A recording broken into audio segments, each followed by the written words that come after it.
Mais pour l'instant, on va aller parler avec la vedette de cette antenne, le Dr Pierre Mailloux. Dr Mailloux, bon matin.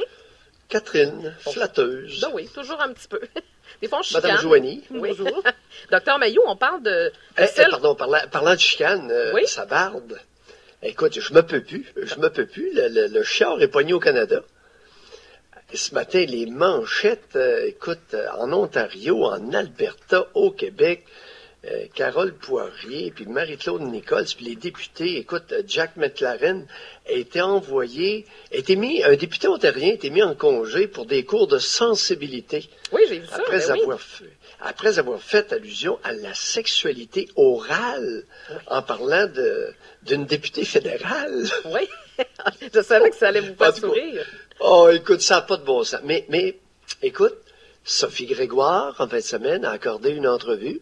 Et à la question spontanée de la journaliste, « Quelle guerre voudriez-vous voir se terminer ?» Elle a répondu « La guerre des sexes ». Et ce matin, l'actualité lui donne raison. On dirait que vous êtes rendu fan numéro 1 de Sophie Grégoire, Dr Mailloux. Mais oui, mais quand quelqu'un a raison, peu importe sa grandeur, sa taille, la couleur de sa peau, son genre... écoute, si elle a raison, elle a raison. Ben, elle a raison. Oui, la guerre des sexes d'une certaine façon, mais si on regarde sur la planète de façon générale, il y a quand même des guerres aussi qui font un petit peu plus jaser que celle-là.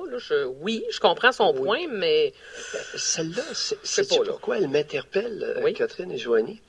C'est qu'elle m'interpelle parce que c'est devenu une joke et une perte de temps et d'argent colossale. La guerre des sexes, vous voulez dire? Oui. L'histoire de Carole Poirier, la députée qui t'a fait une de ses sorties contre Ouellette, mais pendant tout le temps qu'on consacre à ça, on n'est pas efficace. On fout rien. Ben, exactement. Vous avez raison là-dessus. Là. Mais non, mais la guerre des sexes, c'est pour ça que je vous dis que ça me fait sourire un peu. On va la régler de quelle façon? Et est-ce que c'est encore une bataille qui est pertinente en 2016? Qui rage plus que jamais. Écoute, Michelle Rempel, la députée albertaine, déclare officiellement ce matin qu'occasionnellement, elle se fait pogner les fesses. Et pogner les fesses, venez pas m'accuser d'être vulgaire un matin, là, les auditrices, parce que c'est ce qui est cité. On rapporte ses propos. Elle a dit qu'occasionnellement, elle se fait pogner les fesses par des collègues. Oui. Mais là... Mais votre point, c'est quoi, là? Je suis pas sûr de vous suivre. C'est qu'on y consacre... Écoute, j'ai lu ce matin... On y consacre de l'espace. Oui. On y consacre du temps. Et qui dit temps dit argent. Et on s'en va où avec ça? L'histoire de Carole Poirier, là, écoute, toute l'attention est sur elle, là. Puis là, c'est rien. Marie-Claude Nichols, qui est une députée, elle aussi, là, elle déplore l'intimidation d'une note du PQ suite à des mots gras soulignés. Ça n'a plus de fin, là. Bien, ça n'a plus de fin, mais pour moi, il y a une différence entre les deux. Je pense que Dr Mailloux, il faut que ce soit dénoncé, des gestes inappropriés, que ce soit des collègues ou pas. C'est sûr que ça a pris beaucoup de place dans l'actualité, mais qu'une femme se fasse intimider ou se fasse faire des gestes inappropriés, bien, il faut que ce soit dit. Puis les colons, bien, il faut que ce soit dénoncé. Je suis désolée, mais vous n'êtes pas d'accord? Ben, est-ce qu'il n'y aurait pas plus que ça? Il y a des façons de régler des problèmes.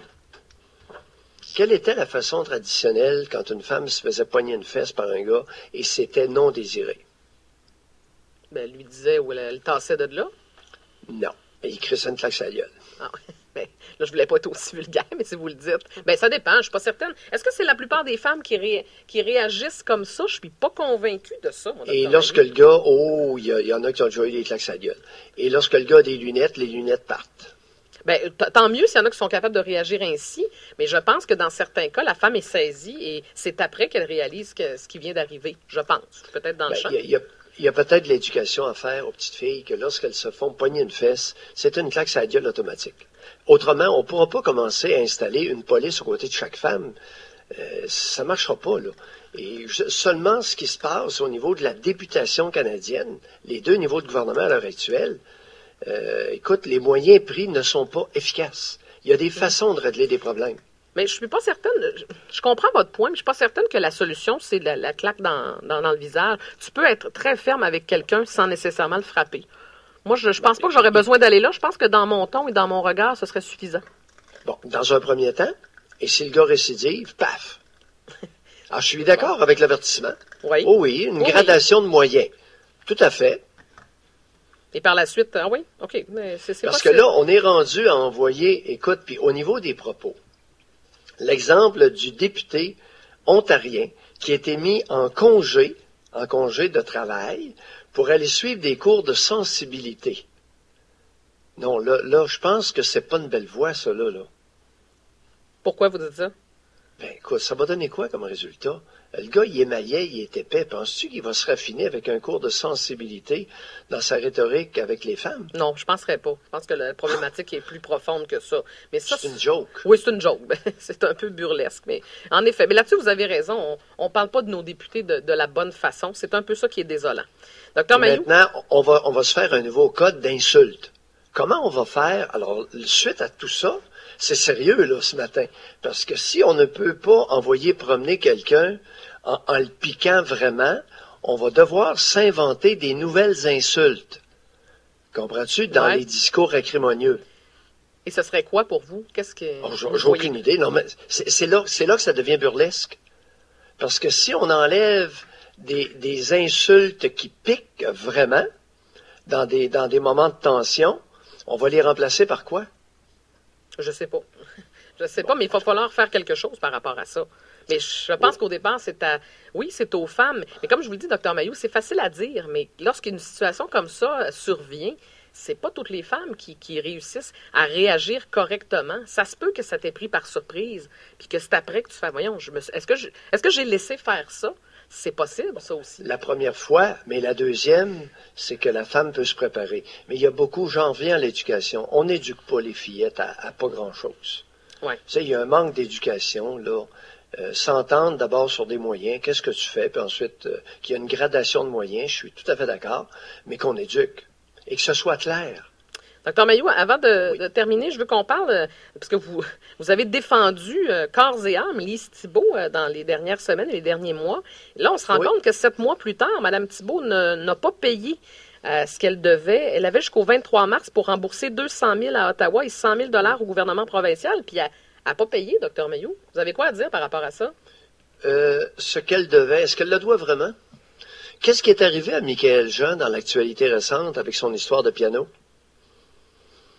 Son cabinet lui a dit, « Oups, t'as un petit peu là, je pense qu'on est dans les dépenses excessives. » Et elle a dû justifier la dépense en la faisant ou en venant de la faire. Et non 10 ans plus tard. Fait que selon vous, elle n'a pas à payer ça?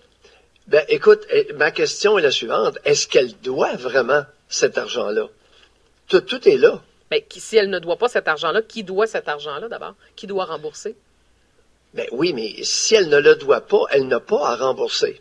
Je suis extrêmement sceptique sur toute cette histoire-là et approuve la surveillance de Michaël Jean sur ses dépenses au fur et à mesure qu'elles sont faites.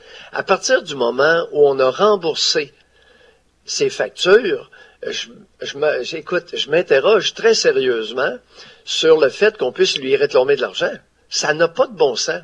Tu peux pas permettre à quelqu'un un compte de dépenses, tu rembourses les factures, puis 10 ans après, je vais te vérifier. Ouais, ben là, hey, allô, les ticlins, ça marche pas. Ben, vous faites le comparatif avec Michaël Jean. C'est 2 poids, 2 mesures. Alors qu'elle, on la suivait de près. Madame Thibault, il y a des gens qui l'ont laissé aller et j'ai hâte de voir ce qui va sortir de tout ce dossier-là. Oui. Parce que, oui, et l'exemple récent de Catherine, l'exemple récent de Michaël Jean, c'est ça qu'il faut faire. Oui. Ils le font avec Michaël Jean, ils l'ont pas fait avec Lise Thibault. Pourquoi? Oui, la question se pose. Là, ce qu'ils ont décidé de faire, Dr Mailloux, le gouvernement va enregistrer une hypothèque légale sur la propriété pour se faire rembourser. Et son conjoint, son aide de camp, comme on l'appelle, Réal Cloutier, dit que c'est un comportement sauvage. Êtes-vous d'accord?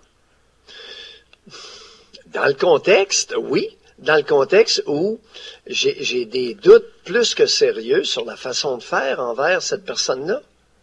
On s'en reparle ce midi, Dr Mailloux. On se retrouve un petit peu plus tard. Pour 106.9 Doc Mailloux. Merci, Dr Mailloux. 7h22. Alors oui, 106.9 Doc Mailloux de midi à 14h à tous les jours.